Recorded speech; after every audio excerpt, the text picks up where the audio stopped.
Respect farming YouTube ಚಾನಲ್ಗೆ ಸ್ವಾಗತ. ಇವತ್ತೇನಪ್ಪ ಅಂದರೆ JKVK ಕಾಲೇಜಿನಲ್ಲಿ ಆಯೋಜಿಸಿರುವಂತಹ ಕೃಷಿ ಮೇಳಕ್ಕೆ ನಾವು ಆಗಮಿಸಿದ್ವಿ. ಅದರಲ್ಲಿ ಮೊದಲನೇದಾಗಿ ಬೀ ಪಾರ್ಕಿಂಗ್ನ ನಾವು ನೋಡೋಣ ಬನ್ನಿ. ಬೀ ಪಾರ್ಕಿಂಗ್ ಭಾಳ ಅದ್ಭುತವಾಗಿ ಮಾಡಿದ್ದಾರೆ. ಇಲ್ಲಿ ಏನಪ್ಪ ಅಂತಂದರೆ ಎಲ್ಲ ವೆರೈಟೀಸ್ ಜೇನು ಸಮೇತ ಬಾಕ್ಸನ್ನು ಇಲ್ಲಿ ಇಟ್ಟಿದ್ದಾರೆ. ನೋಡಿ ಯಾವ ಥರ ಇಟ್ಟಿದ್ದಾರೆ. ಮೊದಲನೇ ಎಂಟ್ರೆನ್ಸ್ ಆಗ್ತಿದ್ದಂಗೆ ಈ ಥರ ಇದೆ.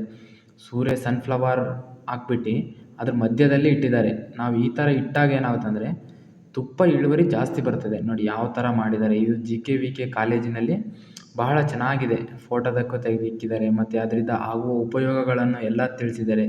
ಯಾವ್ಯಾವ ಥರ ಹುಳುಗಳಿರ್ತವೆ, ರಾಣಿ ಹುಳ, ಕೆಲಸಗಾರ ನೊಣ, ಗಂಡು ನೊಣ, ಈ ನೊಣಗಳಿರುತ್ತಲ್ಲ ಯಾವ್ಯಾವ ಥರ ಇರುತ್ತೆ ಅನ್ನೋದನ್ನ ಬಹಳ ಅದ್ಭುತವಾಗಿ ತಿಳಿಸಿದ್ದಾರೆ.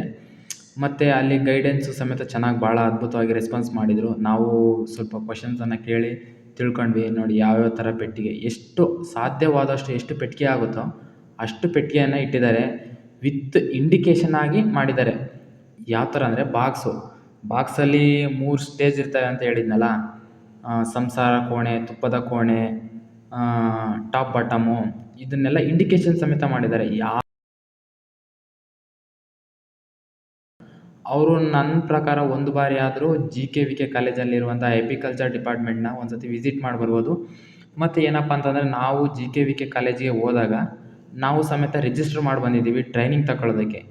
ನಾವು ಜಾಸ್ತಿ ಇನ್ಫಾರ್ಮೇಷನ್ನ ತಗೊಂಡೋದಾಗ ನಾವು ಸಕ್ಸಸ್ ಆಗೋ ರೇಟು ಜಾಸ್ತಿ ಇರುತ್ತೆ. ಹಾಗಾಗಿ ನಾನು ಸಮೇತ ರಿಜಿಸ್ಟ್ರೇಷನ್ ಮಾಡಿ ಬಂದಿದ್ದೀನಿ ಟ್ರೈನಿಂಗಿಗೆ. ನೆಕ್ಸ್ಟ್ ಟ್ರೈನಿಂಗ್ ನಡೆದಾಗ ಯಾವ ಥರ ನಡೀತು ಅನ್ನೋದ್ರ ಬಗ್ಗೆ ಎಲ್ಲ ಡೀಟೇಲ್ಸಾಗಿ ವಿಡಿಯೋ ಮಾಡಿ ಹಾಕ್ತೀನಿ.